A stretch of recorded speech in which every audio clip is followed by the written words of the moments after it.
it's good fun. Days like these are great. You get the whole industry together, and to have, companies and corporations like Interbet and Cape Racing who are so generous with sort of time and energy into making a day like this possible is it's fantastic for everyone.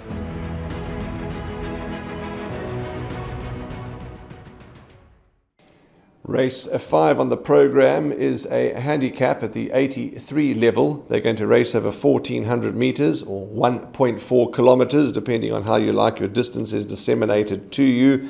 Top of the hour, 3 o'clock, race 5 will run. And at the early time of recording, a very, very important scratching in the form of number 7, Master Josh, takes no part. He's out, and he was definitely one of the leading contenders. And Sheldon, you'll see later on when we do our suggested bet segment, I've gone with Wiccan Warrior as an each way, and he's a bit of a difficult horse to assess because he either wins or he doesn't place, but he has gone 1 for 1 over the course and distance. He gets Gavin Arena for the first time. They do have quite a chunk of weight to carry, 62.5.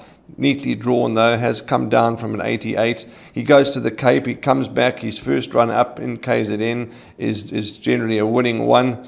He's gone behind some very good horses, 5 lengths Sash Dev, 5 lengths Pomodoro, Jet, 8 lengths off Charles Dickens, and some may say, well, 8 lengths is nothing to get excited about. If I owned a horse that ran 8 lengths to Charles Dickens, I'd be over the moon.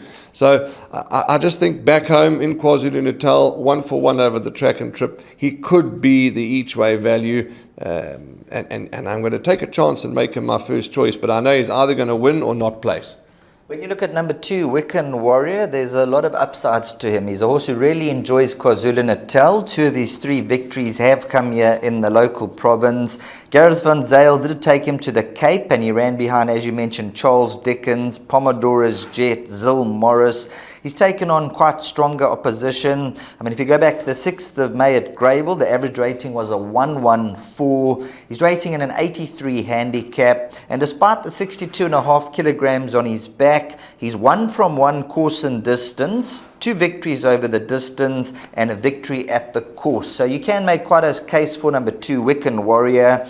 And the fact Gavin Arena is coming into town, he's riding for the Gareth van Zyl stable, he's riding a couple of horses, True Love's Kiss earlier on, and I believe Wiccan Warrior, despite the 62.5 on his back, he could be the horse they all have to set their sights on at around 4 to 1. Number 1, Release Me, is a model of consistency, never too far off the action, and if you go back in his form lines, he's run behind Cape Eagle and 1 or 2 fair sorts, so he's got a bit of a chance. For me, the lurker in the pack, had a draw, number 11, Imposing. Now, here's a horse that I've been waiting to drop down in the ratings for a long time. Finally drops to a 78. Rachel Venick will take the weight off the back, and at a decent price, I think this is a horse that is worth including, but the draw is going to be of a significant put off for me. So number 11, Imposing, I'm going to put in the exactors and the swingers, and next time out, number 11, Imposing runs from a neat draw. I think that's going to be a horse to go with. But number 2, Wiccan Warrior, 11, Imposing, some swingers, trifectas and exactors, and then you throw in a horse like number 4, Bristol Hercules, who's coming back to KwaZulu-Natal, and you can make a case for a couple of runners here. But 2, Wiccan Warrior and number 11, Imposing for me. I'm glad that you mentioned Bristol Hercules, because he's my second choice. So I think for the viewers, 2, 4, 11 could be some, as you say, box swingers, boxed exactors if they're going to gel out fancies together. So that is race 5, an interesting contest. As we said, scratches number 7, Master Josh. Rating drop, but draw not in the favour of Imposing, but certainly could get into the money. So that's it, race 5. We're going to move along swiftly and talk about race 6.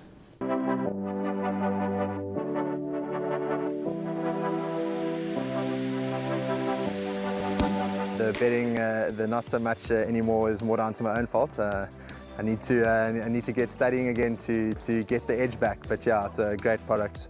I love the exchange. It's really, in my opinion, one of the better bookmakers, if not the best bookmaker out there.